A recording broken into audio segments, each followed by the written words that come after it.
And so when we talk about a love-filled environment, what we're talking about is coming from our heart to be able to love them from our hearts. And when they encounter that love, more than just reading some kind of program or going through some curriculum and understanding what God is and who God is and how God loves them, when they experience an adult coming in and really loving them for who they are, not just about their performance, not just about how good they're doing and this, then it starts opening up their heart and opening their door saying, there may be something different about this God that they're talking about.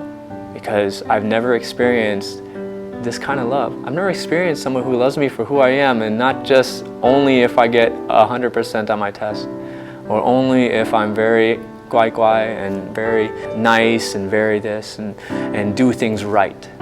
Because when they do things wrong and we still love them, we lovingly restore them, and we lovingly, of course, correction is there, but doing it in how the Spirit and how you're doing it.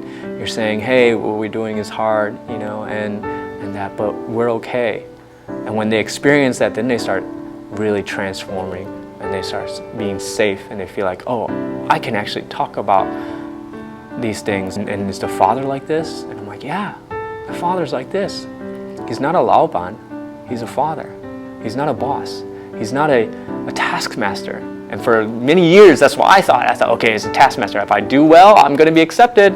If I do things right, then I'll be accepted. But if I don't do things right, man, I'm going to be rejected. I'm not going to be loved. I'm not going to be cared for. And when we show, no, you're cared for because you're cared for by God. God cares for you. I care for you.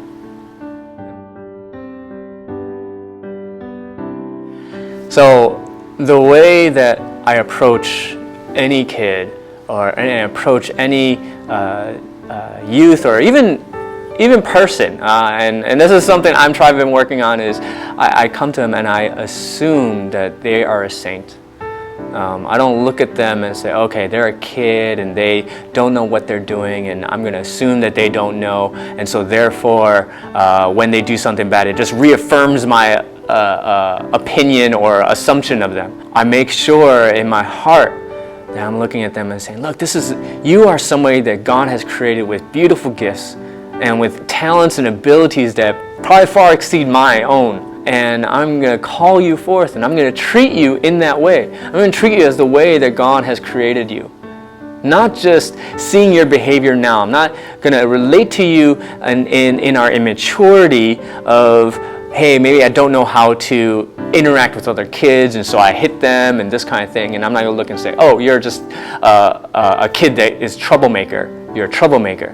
No, I intentionally look at that person and say, look, that's not who you are. You are a child of God who has abilities and gifts and has worth, and you are this way. I call them forth into who they are. And when you start doing that over and over and over again, suddenly they are going to start believing that. They're suddenly, wait, maybe I don't have to be a troublemaker in order to gain attention. I don't have to be a troublemaker because everyone tells me, hey, this guy is saying I'm a leader.